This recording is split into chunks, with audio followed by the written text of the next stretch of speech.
Hey everybody, welcome back to Blogging Heads. I know you all recently saw me, and I'm joined again with Heather Hurlburt. And happy almost 4th of July, Heather. And happy almost 4th of July to you too, Eli. A fitting day to welcome back the Heather and Eli series. Yes, it is. It is. And we're going to start off, we're going to talk about lapel pins and patriotism. And so, Eli, maybe this is a good time to confess to you that I have no lapels today. You asked me earlier. You wanted to make sure I was casually dressed because you weren't wearing a tie, and now I have to. No, I'm wearing a golf shirt myself. So we're both lapel free in honor of the 4th of July. I think that's fitting. Yeah. Well, anyway, we thought we were talking about this before, but do you want to start off by maybe sort of sharing a 4th of July memory and tying that into like sort of how you feel about America, and then maybe saying, this year for America's birthday, I'd like, You want to go first? I was so happy when Eli dreamed up this party game, but I do think it's a really good fun party game. And I have to say, one of the things that always happens on the 4th of July in my household is that my husband reads the Declaration of Independence. Yep. He is busily trying to teach it to our 3-year-old son. I'm not sure how far he's gotten with that, but it seems like a worthwhile endeavor. Last year, we had a fabulous festival chalking flags of the world on the driveway outside our house. I'm not quite sure how we're going to match that this year, but we'll think of something. And the way that we celebrate the 4th in America, I actually think is best appreciated when you're at the phases of life that you appreciate parades.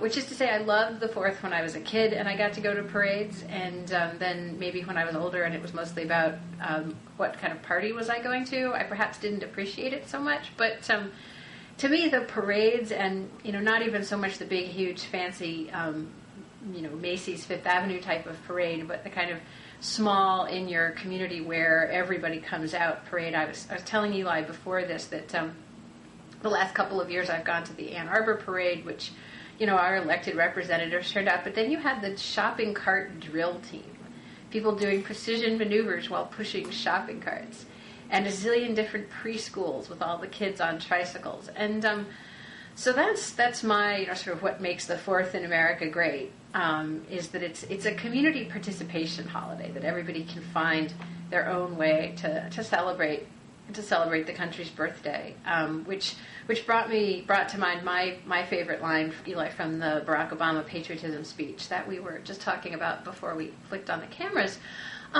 which was that when we fight about patriotism, we're really fighting about our vision of what the U.S. is and what it can be, and that for me, patriotism is always about the excitement and the hope and the urge to get up every day and see if this can be an even better place than it is. And that's why I loved your idea about what did we want the birthday present to the country to be. And I, as Eli knows, spent the first 4 hours of my day-to-day hanging out at the DMV trying to re-up the plates on my car. So my 2 birthday wishes for the country are, number 1, that we give it a big gift of infrastructure. Roads, railways, bridges, public transportation, our much neglected rail network, but also local government, which is suffering sadly with the collapse of property taxes in particular. So an infusion into all the pieces of infrastructure that make this country work for everybody who's in it. And second, Eli, my other wish for a gift for America would be that Bob Dylan would get to care about something besides Bob Dylan again, and would write music that would be really infused with deeper meaning. So that's what I want for the 4th of July. How about you? Okay. Well, let me first give my 4th of July story. Right after I graduated from college, in the middle of the Clinton years, I came down to Washington in 94, 95, in July 4th, 1995, with a good friend of mine who was fairly conservative. And we all me and my friends, we all went down to the National Mall for the 4th of July celebration. And on this particular 4th of July in 1994, the mall was kind of overrun by everything from Cape Verdean vendors to Jews for Jesus to people for the ethical treatment of animals to every possible interest groups. You could see it all around. And at first, I have to admit that I said, all I want is a hot dog and a Budweiser, and I could not find any of that. But then it kind of occurred to me that this is really what America is, which is that this is a country where you can have the freedom to pretty much be anything, and it is this great kind of quilt work of all these things. And I'm not necessarily like a big in favor of speech code or enforced multiculturalism, but one of the things that I absolutely love about this country is the kind of fact that in my neighborhood you have Ethiopians and Eritreans and Latinos and all these different kinds of cultures from the old country mixing together, and it's a great thing about our country. And you can come here and you can start almost your own religious cult. You can choose to have a community of pornographers. You could do whatever you want, and that's the great thing about America. So I'm a big kind of leave us alone coalition guy, and I think that is one of the great strengths of the country. And if I had to pick, as you said, sort of two gifts for the United States, for America this year, for its birthday, I would hope that we can come up with an alternative to petroleum. Maybe not this year, but soon. It would be great for our national security and our economy, and not to mention the planet. Secondly, I would like a remake of that song "We Are the World," which I've gone back and listened to, and I pretty much agree with it. But this time with rappers. That would be those are my two birthday presents for America.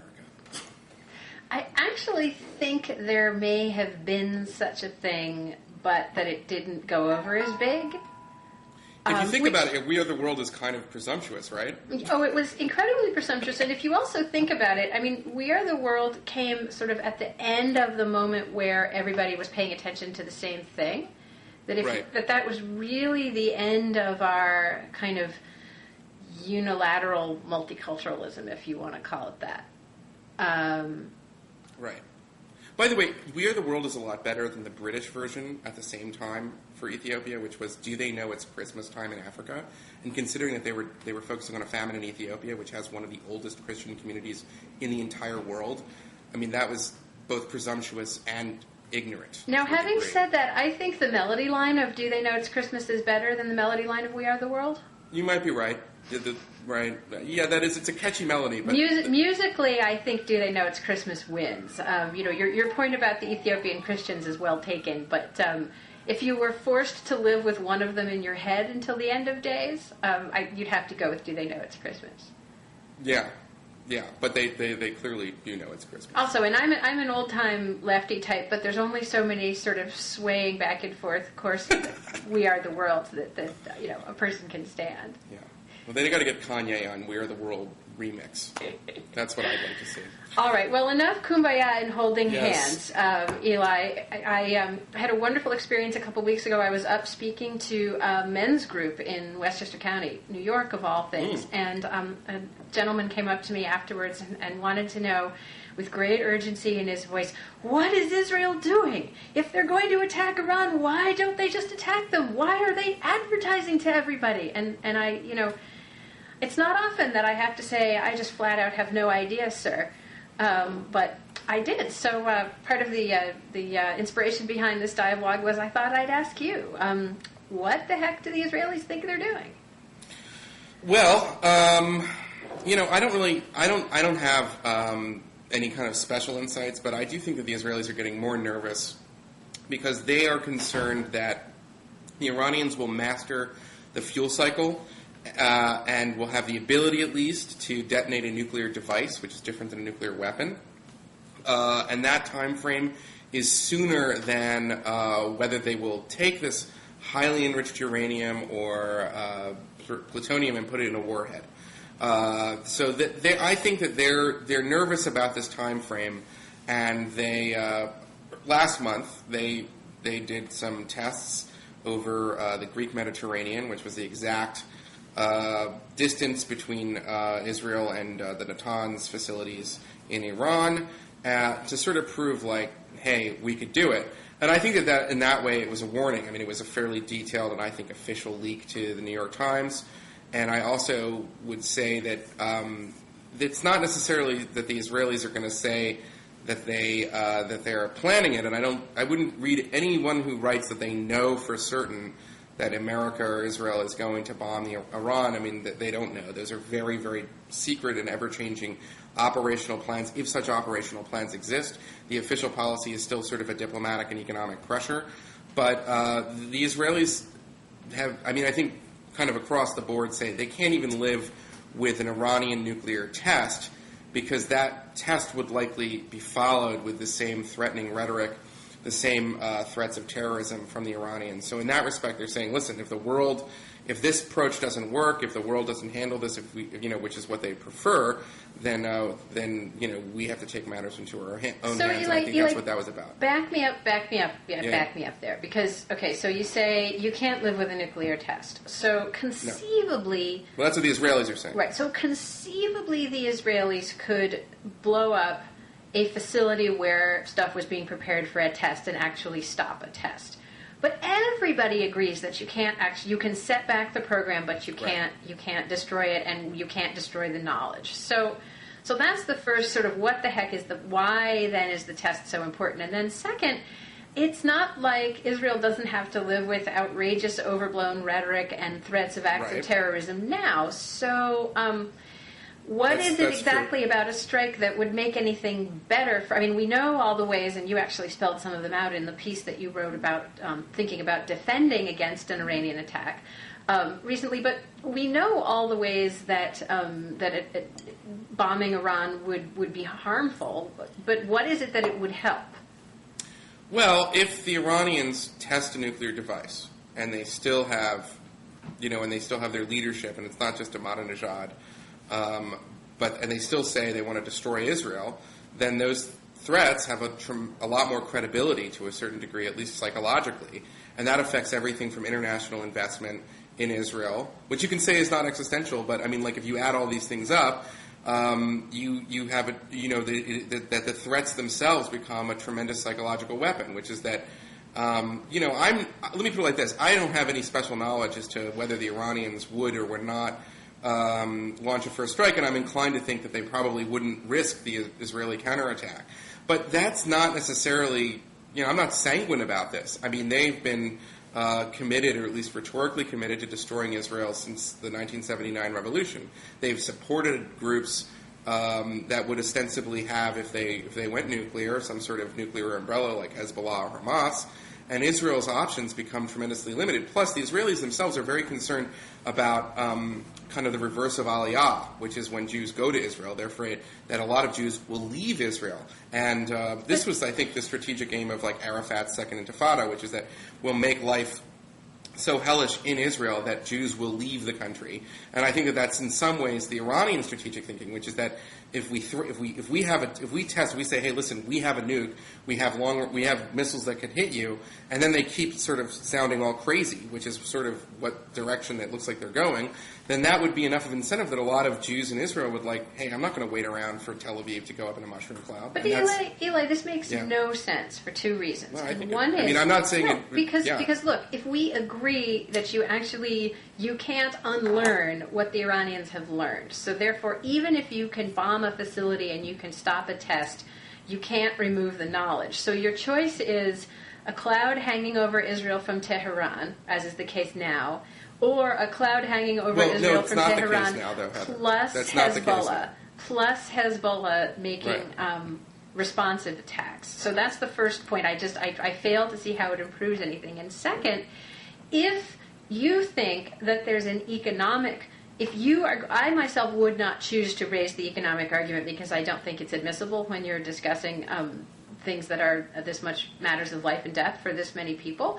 But if you are going to raise the economic argument that Israel's economic survival is at risk if there's continued instability and threat, then you have to consider the counter argument, which is that not just Israel, but every place that depends on stable petroleum prices is at severe risk the more that is done to stir up the waters and give the Iranians power to shut off the oil or threaten to the world markets the oil will be shut off. The last time an Israeli official said that Israel might find it necessary to bomb Iran, the price of oil went up $11 in one day.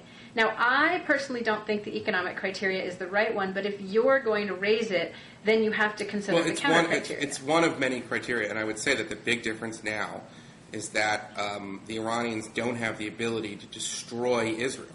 Whereas if they had a nuclear weapon, they would have the ability.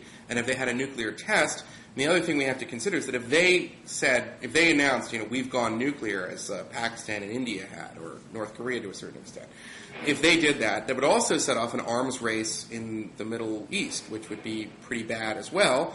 And there are good reasons. That alone is a good reason to get the hands out of it. And then finally, there's a difference between having Iran support Hezbollah and Hamas now, or for that matter, the extremist sort of genocidal parties in Iraq now, and then having them support them with the possible threat of a nuclear weapon. I mean, that's a totally different ballgame. I don't think that the Israelis would be wise to, repeat 2006 and that air war fiasco in Lebanon. But the truth of the matter is that they won't even have that option if Hezbollah decides to stir things up again. The problem for Israel is that there's a series of these things, and I agree with you that it shouldn't be the primary argument shouldn't necessarily be the economic one. But you surely would say that there's a difference between Ahmadinejad calling Israel a microbe and saying that it'd like to be erased from the pages of history, and having him say that after the Iranians make it clear that they have a nuclear weapon. And as for the knowledge argument, it's true that you can't necessarily unlearn these things, but as we know from Iraq, where we overestimated the threat, there's a difference between having a core of scientists who know how to make a nuclear weapon and having sort of the blueprints on hand, and then having the physical infrastructure to actually do it. And those things can be measured in a matter of years and so forth. Now, there are a lot of downsides to Israel attacking Iran that I got into in that piece that I sent you last week, namely that the Iranians are going to probably retaliate through unconventional means. And then there's also another huge problem, which is that it will give the Iranian state the last pretext it already needs to further, and we should see this as furthering the crackdown on its political democratic opposition, because they're already in pretty dire straits. But, ultimately, I'm of the view that there will need to be a regime change in Iran in order to deal with ultimately, the sort of variety of threats from the regime. That doesn't mean I want to invade Iran, and certainly doesn't mean that, I favor, I don't think you can get regime change by bombing Iran. I think it sets you back. But ultimately, I'd like to see the Iranian opposition, which has in the past talked about having a referendum on their constitution, succeed in replacing the rule of the people who I think have pretty much, stolen their democracy. So, Eli, there's no clear-cut strategic justification. I think there is no, Heather, there is a strategic justification. Let me finish. There's a lot of bad options, but Eli, that's not the... Stop. Yeah? Okay. There's no clear-cut... We go back. There are strategic pluses and minuses that I've just gone through. Yes. There's no clear-cut economic justification. There are big pluses and big minuses. There's a clear security negative for Israeli, American, and Western interests. So, as far as I can tell, the only clear-cut justification for bombing Iran is that whoever does it feels better, and that is just a lousy way to make policy. I don't see how you get that. Well, what's the clear benefit? Like, who is better off the day You prevent afterwards? giving a nuclear umbrella No, to you Iranian-sponsored terrorist groups. If you do it extremely well, you slow it down. You also, by the way, increase the legitimacy of the nuclear umbrella, which is the other problem with all of this, because, of course, as you noted, there are other states that have gone ahead and become nuclear, and they didn't get bombed in the process. Even other states that triggered regional arms races and that triggered other states' interest in having the bomb that went nuclear, and they didn't get bombed as a result. So you have to, that, again, it shouldn't be the deciding factor, but it's a crucial factor. If you sort of swallow hard and accept that ultimately getting things right in Iran involves A, regime change and a change of heart on the part of whoever the heck is running Iran, and B, broad cooperation across the international community, does bombing make it easier to get there or harder to get there? And there's no way in which it makes it easier to get there. I mean, again, it might feel good, but it doesn't help you toward any of the long-term solutions that you have. I didn't argue that it was an ideal solution and didn't have bad consequences. What I argued was that the consequences of Iran going nuclear, for at least Israel's perspective, are so terrible that they're willing to live with the other terrible consequences of bombing them, which is usually how, in the real world, like most national security decisions are not as sort of clear cut. So, I mean, if you think that the economic pressure and the kind of diplomacy, or maybe, as some, I think, on the Democratic side have argued that, the Iranians would be open to, stilling their centrifuges or taking a deal if there were direct talks. I mean, I think that the concern, by the way, about meeting with the Iranians before they stop their, sanctioned activities in Natanz and Iraq is that they would simply kind of build up to the point where they could have a nuclear test like North Korea and use the negotiations as a stalling process, which is to say that they would not be negotiating in good faith. So I think that that's a fairly powerful argument that's usually not addressed. How do you prevent them from pulling a North Korea? But from the Israeli perspective, they feel that they cannot allow it. It's an existential threat, even if they don't think that the Iranians are going to launch a first strike. But then again, I mean, as I said before, I'm not sanguine about it. I think that if I was to have to make a guess about that, I'd say probably not. They probably would be deterred. But who knows? I mean, I don't think anyone has a very good idea of who's really running the country right now. Well, I've got one more question. Yeah, okay. So right. You are actually more sanguine than I am that nobody's going to attack Iran in the next few months. So if you then have, say a period that's 3 months to 3 or 4 years, really, while the Iranians are continuing to research, doing whatever it is they're doing, making whatever progress it is they're making, and your choice is, during that period, you're negotiating with them, and maybe you're making progress, and maybe you're not. Or you're not negotiating with them, but they're still doing whatever it is they're doing. What on earth is wrong with talking to them? It's not like talking to them makes them develop the bomb faster. After a brief interruption, when we were blipped by Iranian intelligence, we're back. Mm-hmm.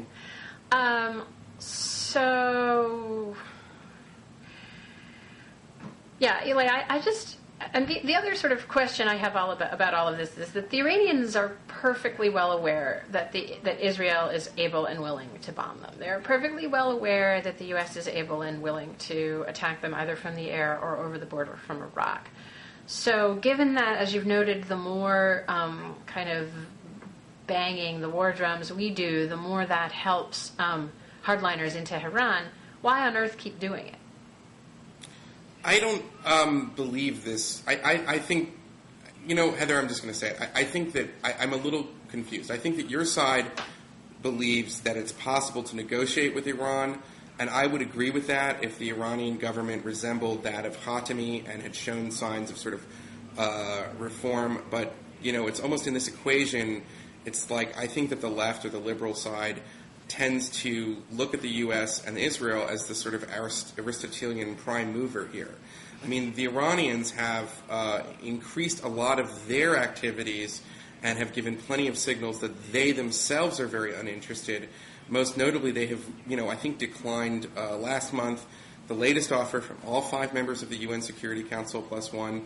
There's no reason why, if they wanted to negotiate and decrease tensions themselves, they couldn't stop their enrichment activities, and then at some point, if it didn't work out for them, restart those enrichment activities. But the fact of the matter is that it seems to me that they are crashing as best they can to perfect the nuclear fuel cycle, and they of course would like to go nuclear. And I don't see any evidence that that talking to them while allowing them to continue those activities would help us anymore. I mean, hopefully, the thinking now is that if you sanction them enough or you deprive their banks access to Western capital and you sort of go after other ways to sort of pressure them, that they would reconsider. But I don't think that the regime cares terribly about cares about their population. So it is a very difficult situation. But I don't think that the Israelis. It's a little stunning. The Iranians are who they are. Well, the regime has made it pretty clear. And there was a coup Eli, what does 3 years ago. What does that mean, the Iranians are who they are? Because the glorious thing, the reason that you and I are able to do episode after episode of Blogging Heads on this is that for almost every instance of the Iranians being totally intransigent, uncooperative, hostile, and horrifyingly bigoted, you can cite a counterexample. And I mean, the ones that I'm coming up with off the top of my head are the government stepping in to stop the intra-Shiite violence in Iraq, 8 weeks ago. So where you do see a concerted willingness to work with others, to not let the situation get out of hand, and to actually back off from the degree to which they had, or some elements of the Iranian government had been trying to exploit it to harm U.S. interests. So the situation is terribly complex. And I agree with you. I agree with you that at any moment we don't know who has the upper hand, and we would be naive to assume that we could somehow reach an agreement just like we were negotiating with France. But it also, I have to say, in the past 8 years, actually negotiating with them behind a united front with the Europeans hasn't been tried. So we have no idea whether it will work or not. We also don't know whether if we're presenting a better front, whether what positive impact that would have on the Iranian internal dynamic, just as we can hypothesize but not prove, that if we bomb, that will have a very negative impact on the internal dynamics. So, we dismiss a lot of things out of hand that we haven't tried. And I come back to my point that you're going to go through this interim period of the next months or years anyway. Why on earth not spend it trying to do something useful, trying to slow down the progress, stop the progress, trying to find a formula that will work, actually taking the time to do painstaking diplomacy and bring enough Iranian power centers over to your side to be able to get some kind of agreement that will stick, which is what diplomacy is, and it just hasn't been tried. So to dismiss it and say we know it won't work when we really haven't made any effort for years and years now to do the kind of thing, not at all to minimize. This will be difficult, it'll be ugly, and whatever we get won't be clean, and it won't be, 100. The Iranians will never come to us and say, gosh, we were completely wrong, we want to give you back all of our nuclear technology. So if that's your definition of success, no, we'll never succeed. But, if your choice is just sitting around and twiddling your thumbs and, flying planes over the Eastern Med, getting ready to bomb, or making sure the Iranians remain fully aware, as they will, that we and the Israelis are quite capable of bombing, and at the same time trying to pursue progress and indicate that there would be avenues to make progress by other means, that's just smart. It's just using all the tools you have instead of just sort of sitting on your hands. And I just fail to understand what's so terrible about talking and being strong at the same time.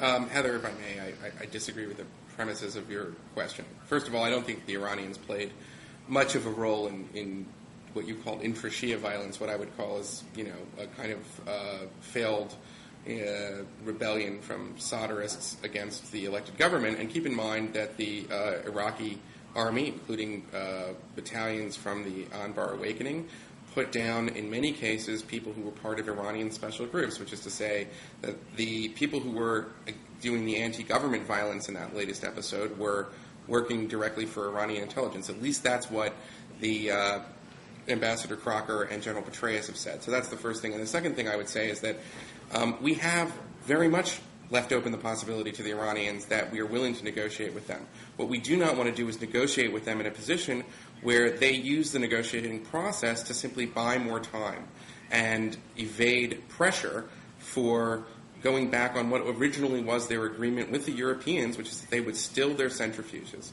as we negotiated a way out of it. And that, the Russians have offered to give them their fuel cycle. We've offered a tremendous amount of economic incentives. The world is offering this to them right now, and they are the ones who are refusing. I do not understand the argument that it is unreasonable to ask them to stop doing something that they promised not to do while they negotiate a sort of a step down. They're saying you can have a nuclear fuel. We're not saying you can't have nuclear fuel under the IAEA. What we're saying is you can't just simply go ahead, enrich all this uranium, not cooperate with the IAEA inspectors, and live by the terms of the sort of advanced protocol agreements of 2003 when we discovered your secret nuclear program that you were hiding from the rest of the world, and you copped to it. Okay, so That's the proper context. We have offered that. And by the way, the Bush administration, I would just point out, Everywhere Zalmay Khalilzad has gone for the Bush administration, he has talked to Iranian officials. He has talked to them about the contours of a post-Saddam government in Iraq. He's talked to them about Afghanistan. He's talked to them at the UN about all manner of things. And so we have, and you also know, as somebody who's in the sort of foreign policy community, that there are so many ex-officials, businessmen, and so forth that go back and forth to Iran, meet with Iranians. We talk with them a whole lot. What I don't understand is this notion that, we're just being pig-headed and unrealistic, and Bush isn't really interested in that. Bush would like nothing more. He just agreed to this, I think pretty shaky North Korea deal where they have a bunch of declarations. We'll see what happens with that.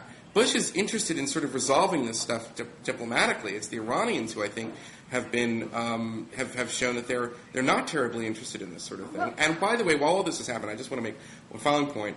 While all this is happening, Hezbollah, which maybe isn't controlled by Iran, but certainly supported by Iran and closely, has attempted a coup in Lebanon. In Gaza, Hamas has sort of, dug in further and has shown that they aren't interested in negotiations, even with the Fatah government there. So all of the other kind of Iranian-connected actors in the region have also been kind of pursuing this line and this sort of bellicosity. So I'm not arguing, it would be ideal to diffuse the situation, but I don't think that it's just a matter of the Iranians reacting to, the American and Israeli rhetoric. So, Eli, three things, and then I think we'll have to wrap up. But I think these will take a while.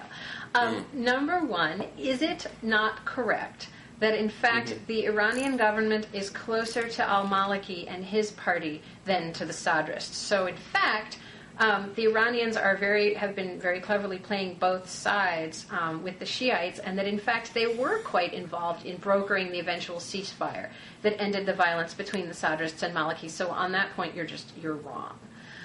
Second is the question of North Korea, which you raised before I could get a word in edgewise to ask you about it, because it's, the North Korea deal. It's a funny time to be a Democrat looking at that North Korea deal, because there's no question that it's highly imperfect and, highly questionable. But it's also looks like the best Chris Hill could do. It looks like the best the Chinese could do, and it looks like it's going to push the process forward. So collectively, we hold our noses and say, well, we'll monitor this carefully and see how it goes, and count on the administration to do a better job of monitoring it than it did last time. But if that is your definition of successful diplomacy, and this leads to my point 3, then you can't look at Iran and say, well, it's not reasonable. It's not reasonable that they haven't called us back. If diplomacy were the art of the reasonable, nobody would ever get to do anything. The fact of the matter is, whether Iran is reasonable or unreasonable, they still have nuclear technology. Even without the nuclear technology, they would be a major power in the region with a major ability to cause disruption, as they have chosen to do to some extent in Iraq, or play a constructive role, as they have chosen to do to some extent in Afghanistan. So no matter what, no matter who is in power in Iran, they're a reality that isn't going to go away. We are never going to want to deal with them solely through military means. So we're always going to have to find some diplomatic ways of working with them. I have a good friend who's on the negotiating team in Baghdad, working with the Iranians, and it was just a shout out to the career folks who do go out and do this every day, and a great deal of danger. This is a good patriotic July 4th thought. Lots of people, not just folks in the military, who are putting their lives on the line to try and promote our security, and trying to maintain some continuity no matter what we crazy political types come in and do, and thank God for them. But, again, you don't have the luxury of just negotiating with people that you think are reasonable. That puts a heavy burden on you to negotiate carefully and to negotiate from strength and not from weakness, and not let your country or its military or its institutions grow so weak that you can't back up your negotiating. All things that I would point a strong finger at this administration for. But it's not like we can wish Iran away. I agree, but we also can't wish that they would like to negotiate, which is, I think, what you're doing. And the other thing, I just want to make a point on the Maliki thing. Traditionally, historically, Iranians have had strong ties with the Dawa and the Skiri, now the Iski party, but I think, especially in the last half year, those ties have frayed. And keep in mind that the Iranians rejected this offer from Ahmadinejad. That was Maliki rejecting this offer, and the fact that Maliki-led government is now negotiating a status of forces agreement very much against the Iranian wishes with the United States, I think is evidence that, like everything in the Middle East, sometimes allegiances can switch. And finally, the Iraqi army was killing Iranian agents, at least according to the Iraqi military and the U.S. military. So, yes, traditionally they have done that. I just don't think – I think that it's less that the Iranians brokered a ceasefire than some of their guys just kind of got beaten. But listen, if maybe you're right. I'm just saying, but there's been a lot of efforts to try to entice the Iranians, and maybe we got to accept that they're not interested at this point. And I think that they would be interested if we had different leadership in Iran. So maybe the right thing to do from the Democratic side, and maybe like a kind of, and I would get behind this too, would be how do we strengthen politically people who would be open to a kind of engagement with the West that would make such a deal possible? Because it seems like the people currently calling the shots right now in Iran are not really interested in that. Would you agree with that? Eli, one of the ways that you strengthen the hand of people who would be more interested in making a deal with the West is making it appear that the West is, to use your word, reasonable. And, actually making some greater effort to make it appear to Iran that they aren't going to get bombed no matter what they do. And that while there are certain clear red lines, and threatening to wipe out Israel or taking steps toward actually wiping out Israel is one of them, causing trouble in Iraq beyond what you would expect the reasonable interests of a neighboring power to be is another one, but that we appreciate their status as a regional power and that we aren't forever going to be trying to crush them down to size, that we would actually be able to work with them in a pragmatic way. And that would mean toning down our rhetoric dramatically. It wouldn't necessarily mean changing our assessment of the situation, by the way, and it wouldn't necessarily mean changing our assessment of what we would have to do militarily, non-militarily, at what point, but it does mean being willing to tone down the rhetoric very dramatically. I mean, and I think that is at least as important as trying to smuggle more money into groups that have said they don't want our money in the first place.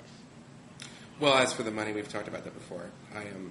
It's a fairly low probability of success. But all right, well, again, I guess we sort of agree to disagree on Iran, but again, I'm sort of making not the case for why we should bomb viewer. I'm making the case for why Israel would feel it cannot live with the current regime going nuclear. I mean, and I think that they make that their leaders make the argument for themselves, but sometimes that sort of thing gets lost. So let's move on to smearing and patriotism and Republicans and Democrats and cats and dogs.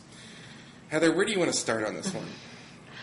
Well, I think it's on this July 4th. It's worth pausing to note that some Republicans are trying as hard as they can to push us back into the smear cycle.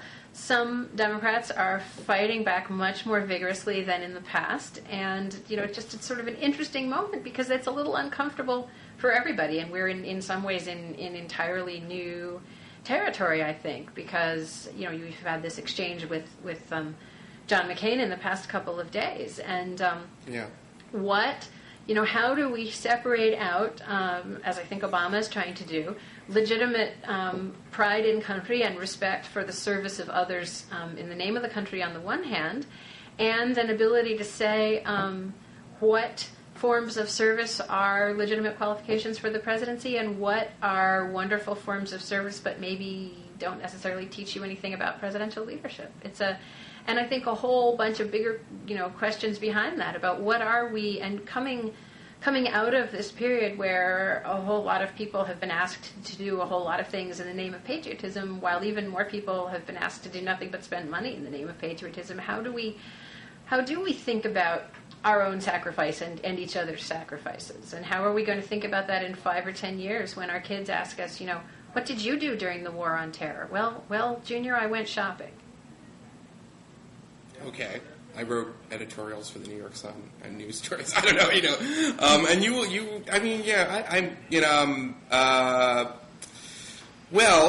and first of all, I have noticed something that a lot of Democrats, it is this kind of a familiar pattern. There's something that is about to be said. Actually, let me not go there. Okay, I was going to say that Democrats like to be offended on behalf of their candidates, which is true. But wait, stop, because that's fascinating. Republicans don't like to be offended on behalf of their candidates? You know what? People like to be offended on behalf of their candidates. It's true. They love to rush to the aid of, like, the recently maligned and smeared. Listen, I have to say, as a neoconservative, that I find a little bit, sometimes this talk, a little bit disingenuous. And let me explain why, okay? Neoconservatives have been on the kind of what I would call the sort of nonsense wing of the Democratic Party, smeared unbelievably, like they're like a cabal that took over the government and, you know, stovepiped intelligence and pressured innocent analysts, and in some cases were Israeli agents and all this stuff, which is also questioning people's patriotism. And going a bit further, I mean, recently we have this column from Joe Klein on this stuff. And, I mean, I just sort of feel like, you know, fine. I don't think that anybody in the McCain campaign itself, and certainly Senator McCain, has made it pretty clear that he doesn't want, you know, Republicans this cycle talking about Barack Obama's middle name. He's making it pretty clear that he's taking a pretty high-minded tone. And McCain does have a history of actually being on the receiving end of some fairly low political blows, like in South Carolina in the 2000 Republican primary, where there were those robocalls about him having an illegitimate daughter.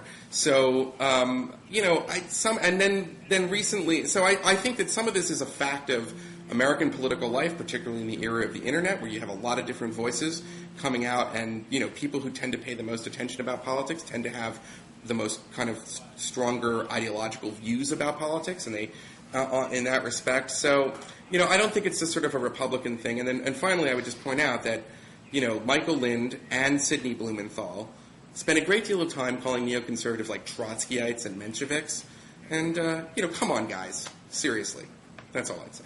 Well, Eli, I mean, the big, right. the two things I think we have to push back on here is the number of Democratic elected officials and candidates who get called unpatriotic merely for popping their heads up and running for Congress, whereas if you're a neocon, at least you have to adopt some fairly specific policies that we can discuss whether they are or are not in the interests of the United States before you get called un-American. So I really have to say I have trouble summoning up a lot of sympathy for the anti-American. Well, I was coming up. I don't have a lot of sympathy for like people who complain about like, oh, you know, just because I, you know, believed all the original stories about Haditha doesn't mean I hate the army. You know, I mean, it cuts a bit both ways. Right. And by the way, and like there have been a lot of bipartisan reports on this stuff, and the initial sort of stories of Joe Wilson and et al., you know, are not true. So, but I'm actually not talking about Joe Wilson. I'm talking about Max Cleland and John Kerry. Right. And, you know, people like Claudia Kennedy, the first woman three-star general who decided not to run for the Senate after 9/11 in anticipation of what the Republican attacks on a woman running for the Senate would be like. So, no, I mean, I think we can leave the professional neocons and the professional Democrats to fend for ourselves, you know, because we can all take care of ourselves. But, you know, we ought to be able to run political campaigns where we assume that if you actually want to put yourself through the hell that is running for public office in this country, you have the best interests of the country at heart. And I guess the last point I mean, McCain is a fascinating case because on the one hand, he is somebody who does seem to have some visceral understanding of this. He certainly went through a set of terrible experiences at the hands of George W. Bush in 2000. On the other hand, he's also a man who wants to be president desperately badly and has made a number of rather prominent flip-flops in order to gain his party's support for that. And I'd have a lot more respect for his position on smearing and demonizing and patriotism if he weren't taking so much money from the Swift boat donors. You know, there was this lovely piece that came out this morning sort of summing up all the donations he's taken from all the guys who were the big guns behind the people who Swift voted John Kerry in 2004, and I'd find it much more convincing if he weren't taking money from them. You know what? Democrats used to say the Republicans used to go to old people and say the Republicans are going to take away your Social Security. And then there was a period where they talk about the politics. And Eli, then they tried to do that. And then there was the Daisy ad. I'm just saying, you know, Heather, it's politics. And as for the Swift boat stuff, on the specifics of, like, John Kerry's military record, fine. But I don't see any problem with, like, playing his testimony before the Fulbright Committee in 2004 and saying this guy is not exactly Commander Kerry reporting for duty. And it's fair because since the beginning of the Republic, there have been not only fairly dirty campaigns done by surrogates, but also people have questioned people's military records. It was fairly common in the 19th century. Now, I'm not saying that if someone is like, you can actually, that's why you have journalists and they should be able to catch, various people in a lie, but like the idea of like turning swiftboat into a verb, and then like there's all kinds of stuff that the Democrats do, it just strikes me as, it's a little one-sided, and sometimes like there's a particular Democrat named Michael Hooley who is a very skilled political operator, right? And Michael Hooley really likes to play hard-nosed, tough politics. But part of the way that I think Hooley and like this segment of the Democrats kind of gear themselves up to do it, because they can't just say politics is a tough business and I'm going to hit this guy hard. They have to say, we've been taking it for far too long, being painted into a corner, and now we have to do it. And I'm just saying, listen, both sides in a political debate do stuff. Sometimes it crosses the line. Politics is a tough business, and I don't know. Eli, do you really think it's the same thing to say so-and-so doesn't believe you should have Social Security when, in fact, often so-and-so is on record as saying that Social Security is a communist government plot, and saying so-and-so doesn't love his country? But that's the thing, though, is that Republicans haven't said that since Goldwater. But is that really the equivalent of saying so-and-so doesn't love his country? I just reject politics is a rough sport. People do lots of ugly things on both sides, but the willingness to impugn people's basic support for the system that they're trying to gain control of is unacceptable and is on a different I don't know, Heather. Do you level. think it's fair to have like a mom with like little Alex saying, "I'm sorry, Senator McCain, you can't have my kid, and he's going to start a draft, and he's going to have a war for 100 years, and that's what he wants, see?" And like I'm saying, like, okay, that's also a misinterpretation of the comments, and I don't see anyone. I don't see Republicans saying these people are anti-Americans. We're not talking about misinterpretation. Calling Max Cleland not a patriot and not someone who loves America is not a misinterpretation of a comment. Calling Barack Obama someone who doesn't love America is not a misinterpretation of a comment. Who said Barack Obama doesn't love America? It is all over every right-wing blog. Don't even try. Okay, well then let's go over the left-wing blogs, because the left-wing blogs say that Joe Lieberman is an agent of Israel, and they say nasty things about me too. So the left-wing blogs also have a lot of crazy stuff as well. So if you want to bring the blogs into it, I'm saying the McCain campaign has decided not to run in any possible way against Barack Obama that way, and so it's a bit of a red herring. The McCain campaign has even told other conservatives, don't attack Barack Obama that way and say you're in any way associated with our campaign. Whereas apparently it's okay for like some leading Democrats to say, hey, it's not exactly command experience. He was in that tiger cage. But he might be a little rusty. Eli, stop. By your own standard, Wes Clark's not working for Obama. He backed Hillary in the primary. He exactly fits the standard you just gave for McCain. So the idea that somehow McCain is purer than the driven snow on this, whereas you know as well as I do that people on his campaign, they're quite, as I said, if they weren't willing to take money from the Swift boat guys, that would convince me that maybe they were really trying to do something different. But they are very happy to sit back and watch other people. Karl Rove went on TV last night and tried to push the story another day. Are you going to tell me that had nothing to do with the campaign, that Karl Rove just thought, I'd like to go, about Clark and Fitness for Command? That Karl Rove just thought, I think I'd like to go on Fox tonight and I'll just do this even though John McCain said we shouldn't do it? No. No, but John McCain isn't saying you shouldn't do that. John McCain's saying don't attack Obama and say that he's somehow un-American. By the way, Obama is in many ways the very example of America. You know what I'm saying? I mean, he's a Kansan and a Kenyan. And, yes, and that's why I think these disgusting attacks aren't going to stick this time around the way they did last time. But not don't because make somehow it seem, John okay, McCain... but I'm just saying John McCain is smarter right. and more sophisticated, I think, and especially, sort of in understanding that people don't want to feel like their candidates are at this level. So I think he's going to try hard to stay above it. But again, as I say, if your party, prominent party operatives are going out and doing things, and if you're taking money from people who ran these campaigns, the denials ring a little hollow. And Eli, I think we sort of degenerated to the shouting stage, and I have to go and earn my living, and I suspect you do too. So maybe I'll just wish you a... No, I don't think did we shout? I don't really think we shout. I think we made our points fairly strongly, but Yeah, it wasn't like an Anna Althouse Okay. shouting. All right. Well, that's good. All right. Well, have a good 4th All right. of July, You and too. don't get too close to Okay. the fireworks. All right, bye-bye.